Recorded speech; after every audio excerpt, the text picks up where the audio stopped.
a revolta da Chibata, quando eclodiu no Rio de Janeiro, praticamente no dia da posse do presidente Marechal Hermes da Fonseca. Essa realmente é uma das revoltas mais libertárias e mais sombria da história do Brasil. A Marinha era, na época, chamada de Armada. O Brasil está totalmente ligado à Marinha e à Armada, pois fomos, abre aspas, descobertos pela Armada de Pedro Álvares Cabral, fecha aspas. O Brasil sempre teve vínculo muito intenso com a Marinha, com a Armada. O segundo reinado de Dom Pedro II, a Armada era a arma da elite, a Armada era a monarquia, ela era ligada ao Império. Tanto é que logo que se inicia a República, tem duas revoltas da Armada.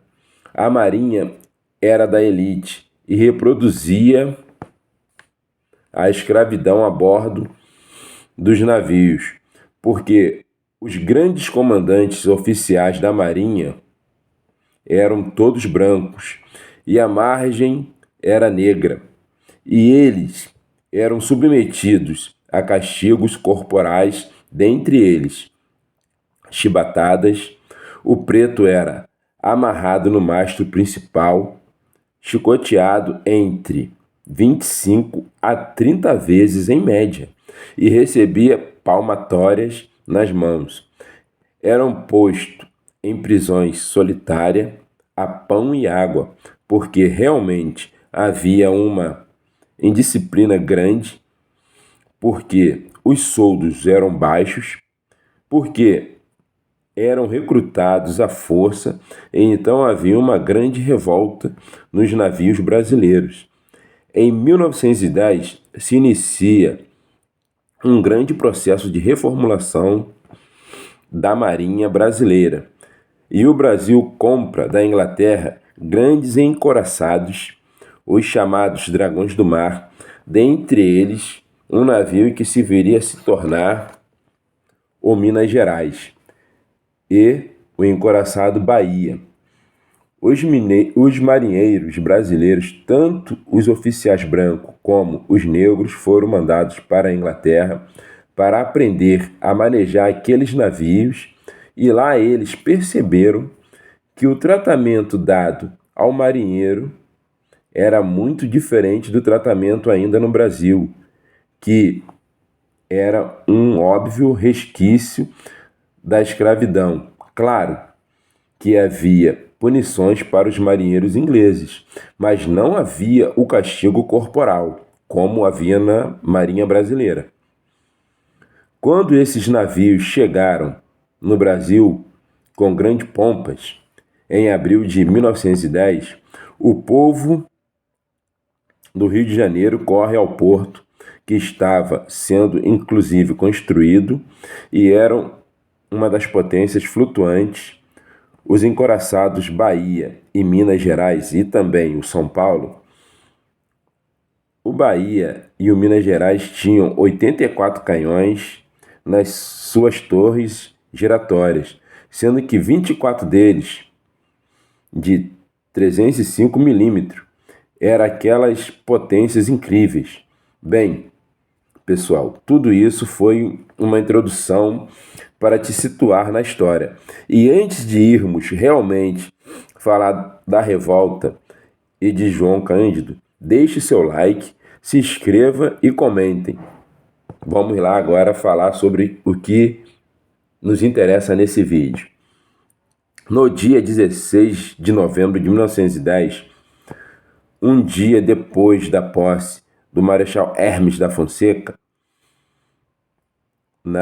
um oficial do navio Minas Gerais resolve punir um marinheiro chamado Marcelino Menezes, porque ele tinha sido visto por um cabo dedo duro entrando no navio com 2 garrafas de cachaça.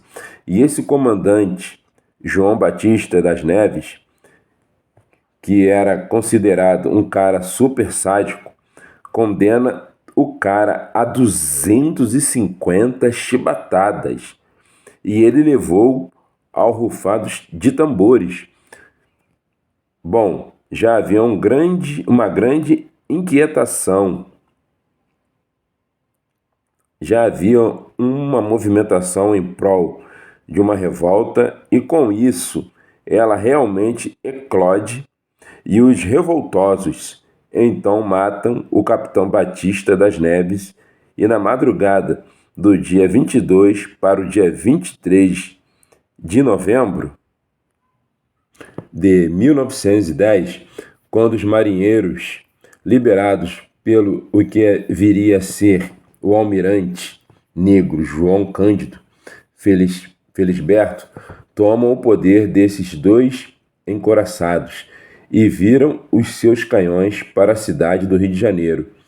Não apenas isso, como disparam os seus canhões, alguns deles atingem inclusive no Morro do Castelo, onde, para desgraça geral, 2 crianças foram mortas com estilhaços de um tiro de canhão no Morro Castelo.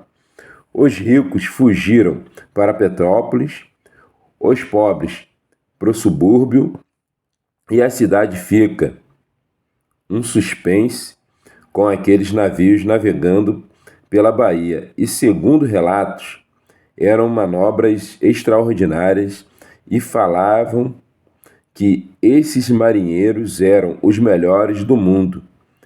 E saiu até no New York Times e se postaram em frente ao Palácio do Catete, que eles ameaçaram bombardear.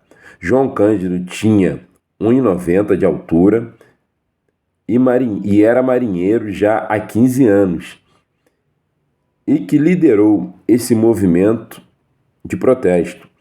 A revolta mantém a cidade em suspenso e no dia 26 de novembro o governo dá anistia para todos os marinheiros revoltados, suspende a nefasta, terrível instituição da chibata e dos castigos corporais. E parecia que a história estava encerrada, só que estava só começando, porque no dia 9 de dezembro de 1910 estoura uma revolta de fuzileiros navais no quartel da Ilha das Cobras, em função da revolta da chibata. Anteriormente eles copiaram a atitude da revolta da chibata. João Cândido e os outros ficaram contra essa outra revolta e ameaçaram bombardear a própria Ilha das Cobras. E muitos marinheiros são presos e expulsos da marinha, entre eles o João Cândido, e mais 17 outros marinheiros são presos na noite de Natal de 24 de dezembro de 1910 e posto em uma cela minúscula na Ilha das Cobras.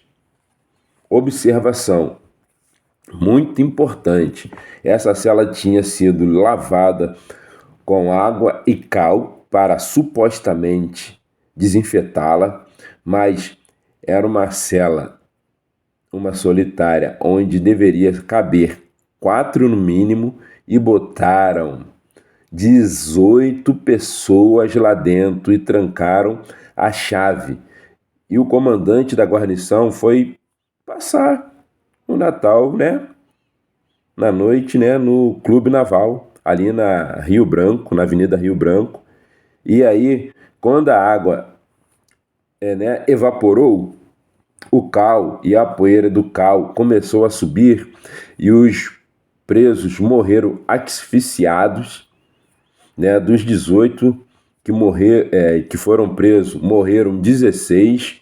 Só João Cândido e outro marinheiro sobreviveram e só abriram a porta 3 dias depois.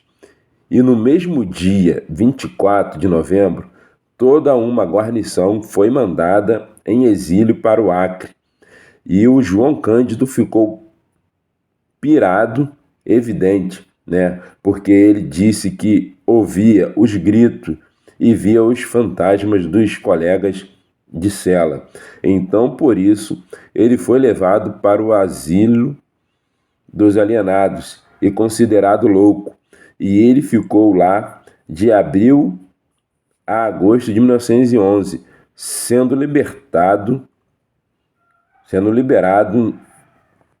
e nunca mais pôde ser um marinheiro plenamente.